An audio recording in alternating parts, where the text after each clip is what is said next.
Did y'all know a black woman by the name of Ann Lowe was a fashion designer?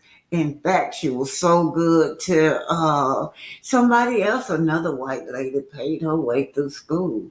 And because she was black, she was separated from the rest of the class. They had her in this little bitty building by herself, but she was the best seamstress, the best designer. They always use her designs as examples for the classroom, but she was not able to sit in the classroom. Well, she had been sewing for a whole lot of celebrity. Her name is Ann Lowe. A whole lot of celebrity, you guys, and word got out that President Kennedy, John F. Kennedy's wife, Jacqueline, wanted her to her design her wedding dress. Well, of course, she went there. The guard would not let her in the gate because she was black. And she said, I'm not going through the back door. They want her to go through the back entrance, through the maid's quarters. She says, no. If the first lady gonna get married, you're gonna let me through the front door, or else I'm gonna take my business somewhere else. Now, new exhibit showcased the creation of forgotten fashioner designer Ann Lowe. She opened doors for people like Melody to walk down that runway, like all the models that walking down the runway, all the designers, she opened doors. Ann Lowe. Let's listen to America's Forgotten Secret. VA was Don, the social event of the season. Okay, let's go right here. The wedding of John F. Kennedy and Jacqueline Bouvier was Don, the social event of the season. 70 years ago this week, the dress the future First Lady wore launched her reputation as a style icon, adding publicity and recognition to fashion designers worldwide.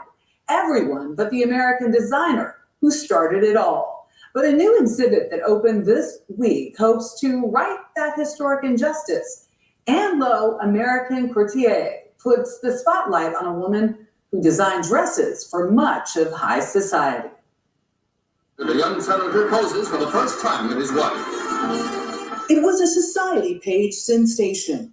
Every detail of Jacqueline Kennedy's wedding mentioned, save the name of her designer. And so Ann Lowe lost her moment in 1953. Wow, that is quite the portrait. She's reclaiming it now. She is what this exhibit is about, and we needed to put her first, and then the gowns. Lowe's designs are the featured attraction at the Winterthur Museum.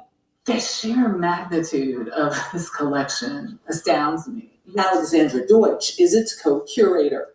I think it's a testament to the range of what Lowe designed. You're looking in this case from the 1920s into the 1960s. This is one designer.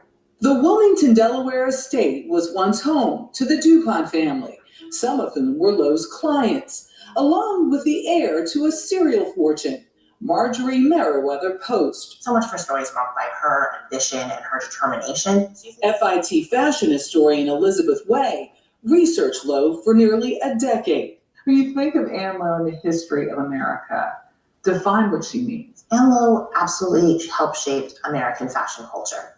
She made these dresses that were photographed, that were looked at, that were coveted, that were copied. She's always right in line with what's happening in fashion. But for all these looks, we see this elegance, we see this embellishment style that is extravagant but not excessive. And also you see her enormous skill. All of these hand details, she would bead, she would applicate. Her skill set was immense. Born in segregated Montgomery, Alabama, She learned from her grandmother and her mother, who were both professional dressmakers, and she worked since she was 6 years old. She moved to Florida, set up her own atelier in Tampa, and in 1928 headed to New York for design school.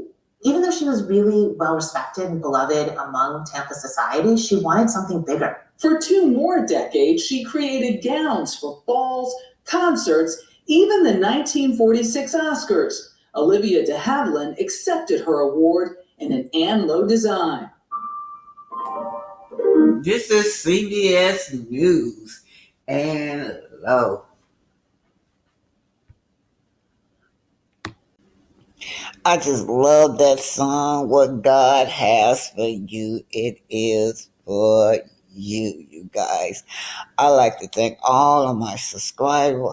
I like to thank all y'all for supporting me.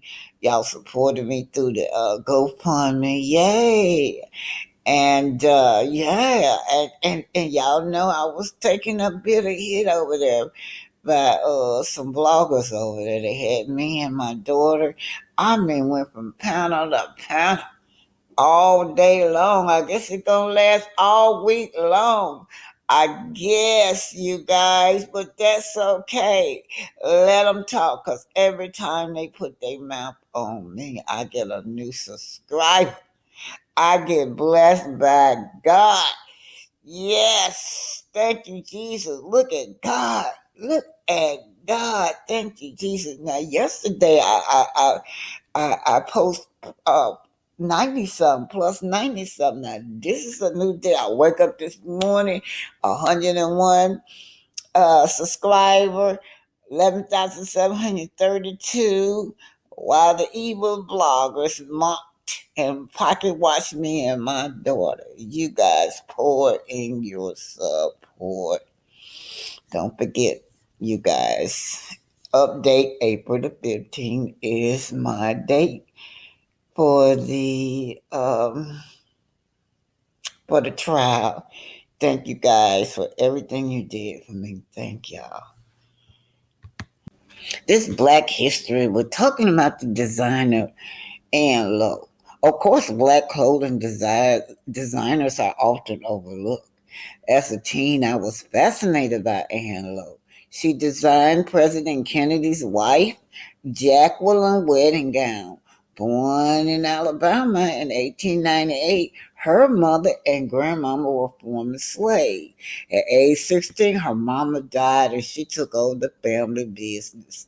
Although she had many clients, she is best known for the First Lady dress. Yeah, and the Playboy bunny outfit. What's more, she had been left out of history, you guys. You had to dig deep to find her. But this lady played a role in history with designing celebrities, black and white, you know. Ann Lowe. Shout out to Ann Lowe. She kicked doors down for a whole lot of black people. To everybody for all the wonderful text messages this morning and the birthday wishes on Facebook. I'm very excited about this day. I'm going to have a great day. In fact, this whole year has been the best year I've had consistently for 12 years. I'm so happy. So thank you for everything. And you guys have a great day too. So we're learning that a second lady at the same prison, y'all, has been deleted, right? Like the first one that we heard about, right? They were already convicted for deleting people. So what would make a woman, right, see that these men are serving life sentence for taking somebody's life, and you end up marrying them anyway? But these two women both was deleted at the same prison on Conjugal visit. These is a nice prison safety concern. This is WCRA News reporter. Oh shit. Now to a KCRA3 exclusive investigation. We reported first last week the November death of a woman at Mule Creek State Prison during a conjugal visit with her husband. was ruled a homicide, and now we're learning another woman was also murdered during a visit with her husband at the same prison a few months before that. Both deadly incidents taking place at the Mule Creek State Prison in Ione. That's in Amador County. KCRA 3 investigates Jose Mitri spoke exclusively with that woman's family. Curtis, this family saw our investigation last week after the murder of 62-year-old Stephanie Dowles, and they said they felt compelled to come forward with their story. We were born and raised in San Francisco. We were raised by our grandparents. And this is just a little collage of her life. Janine Rojo and her cousin weren't just close in age. We've literally been together since birth. They did everything together until July 1st when everything changed. It's just tragic what happened. Her cousin, a single mother of one, died. Tanya Vanessa Corpus Thomas, she was 47 years old.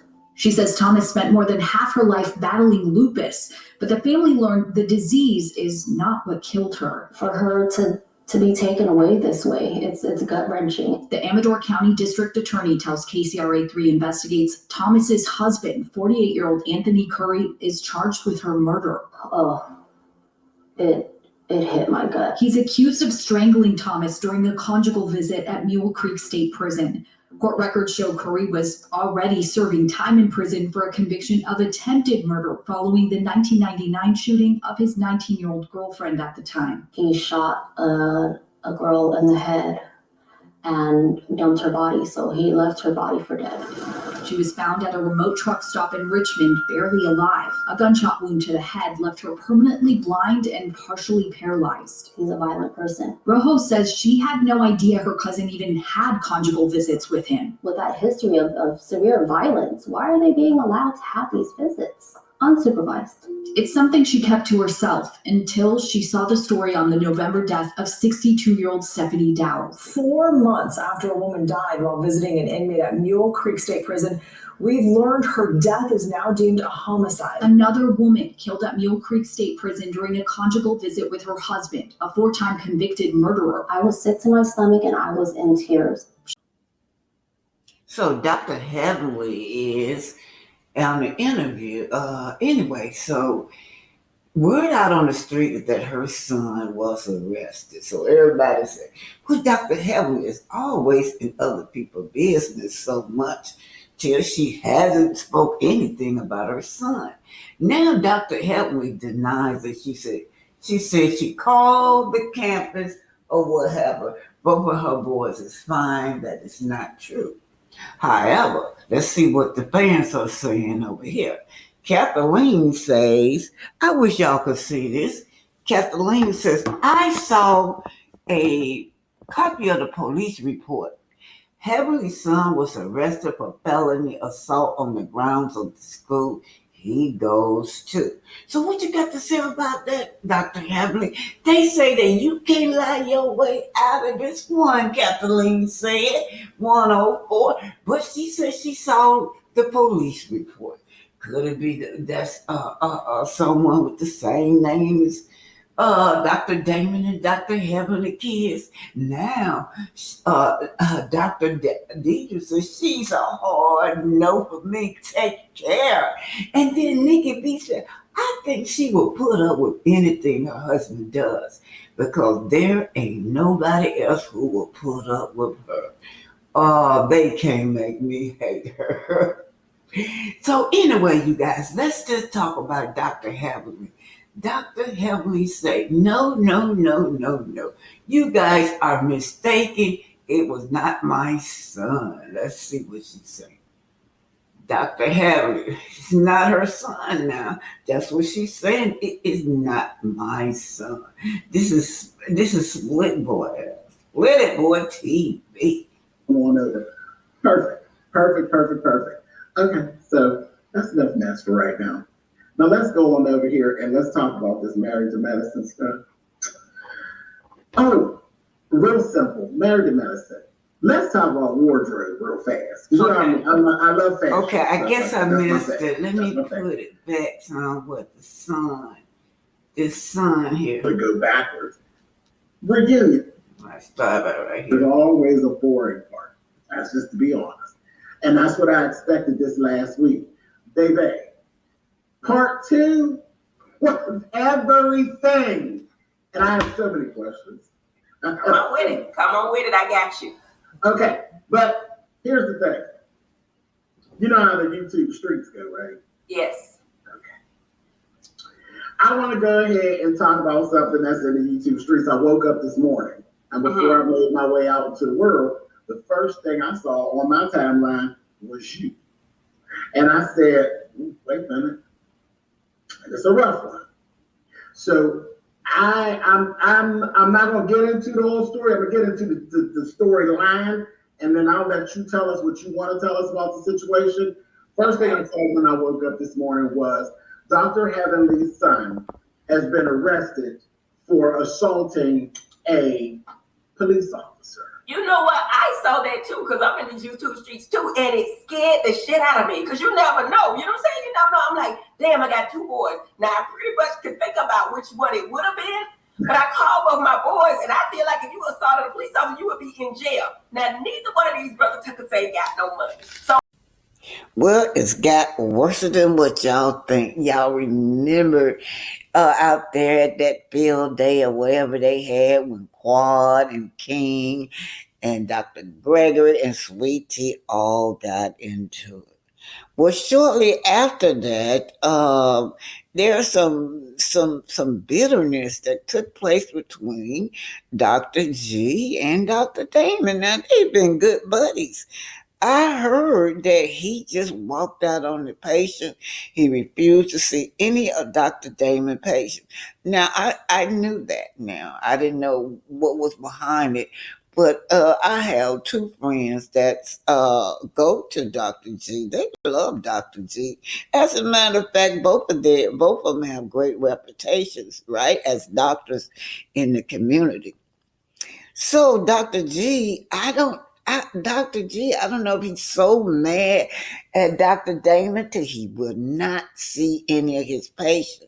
So the protocol, y'all, is that Dr. Damon, Dr. Damon, I think he do pain management, and a lot of those people are suffering psychologically. They have other things going on too. So by Dr. G being a psychiatrist, he could refer his patients to Dr. G. Likewise with Dr. G could get someone coming in there that's just tore up from the flow down and in a lot of pain, under depression or what have you. And so Dr. G can refer his patient to Dr. Damon. But, Dr. Heaven called herself posting this recent. Let's just read what this says. Dr. G got caught lying about the patient. Now they want to know, why did Dr. G walk out on these patients? Why is he not seeing any patients anymore? Leroy Morris says Dr. G got caught lying about the patient. Henry D. say LeVon Morris healed. No, he didn't.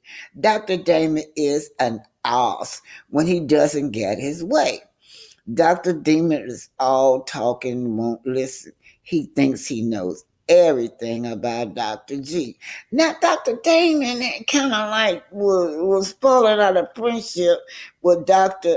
G when Dr. G would not admit that he was not a cheater.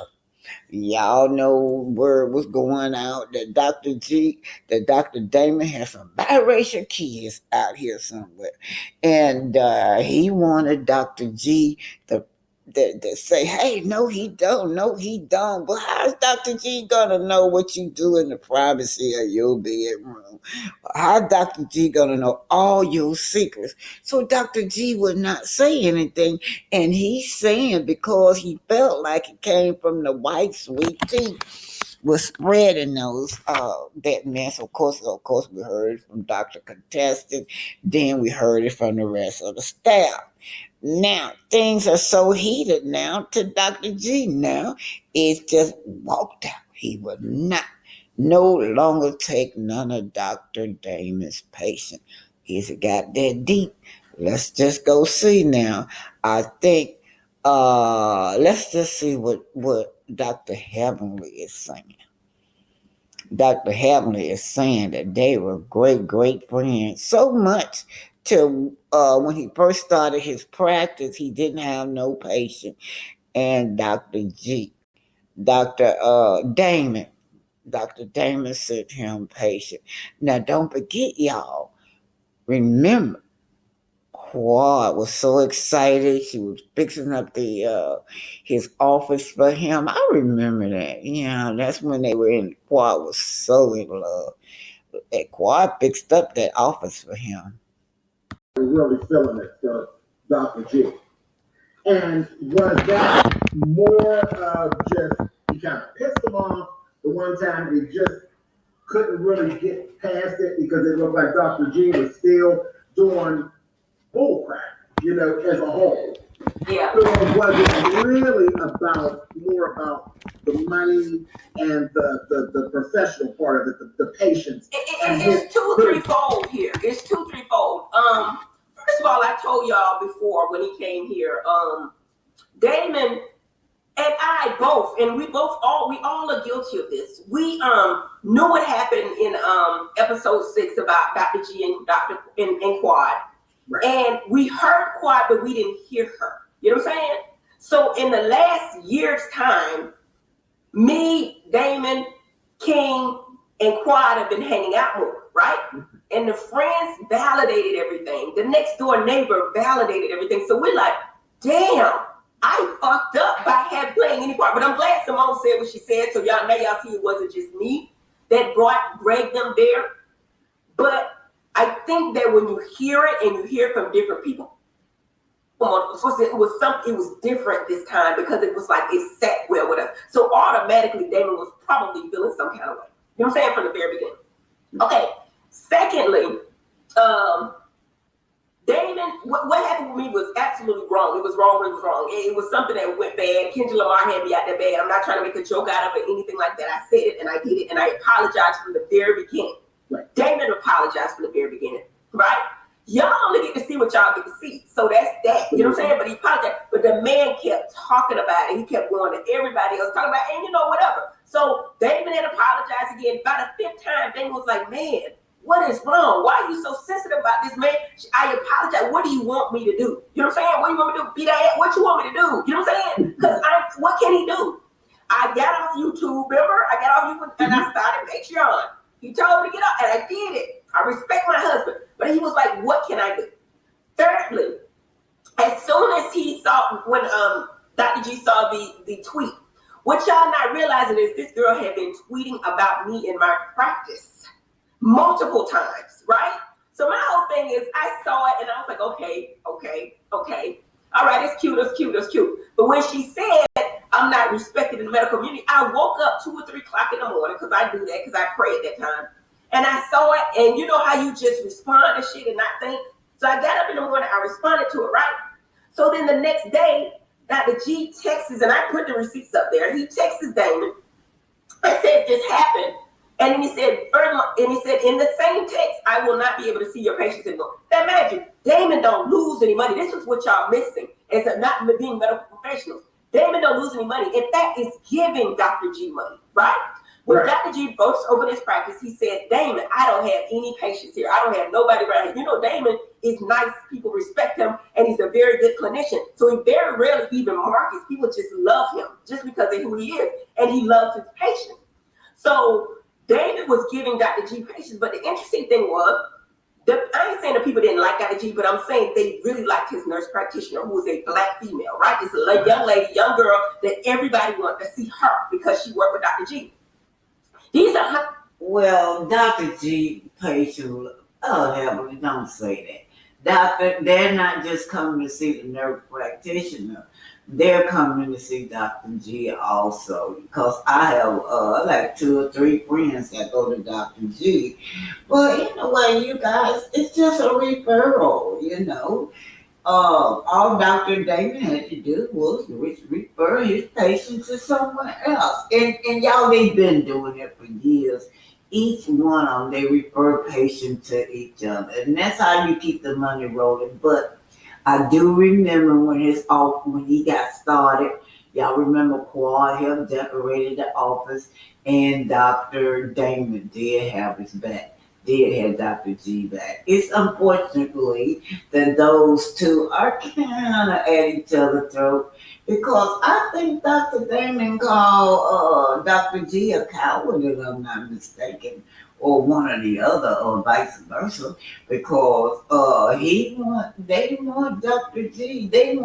Damon to check heaven sometime. Now, we're not saying that you're supposed to abuse your wife or embarrass your wife, but behind closed doors, maybe he should check her. She called Dr. G a pedo. Yeah, she called Dr. G a whole lot of foul names. Dr. Heavenly did. So that's why Sweet Tea started saying, well, sweep in front of your own front door, because I heard that your husband got biracial children. So, they both slinging mud at each other. But it's gotten so bad I think Dr. G, maybe he was just trying to save the relationship between those two. And so Dr. Heavenly is explaining how Dr. Damon did have Dr. G. So hopefully those two right there can get back on their friendship. And some people, right? So for that statement, Damon feels like the medical part of it shouldn't have ever been, because those patients had nothing to do with it. You know what I'm saying? I agree, or yeah. do it in such a way that you can give them time to find somewhere else, because those people really need treatment. And then at the reunion, he made a statement that, yeah, now I do know for a fact that my friend, she was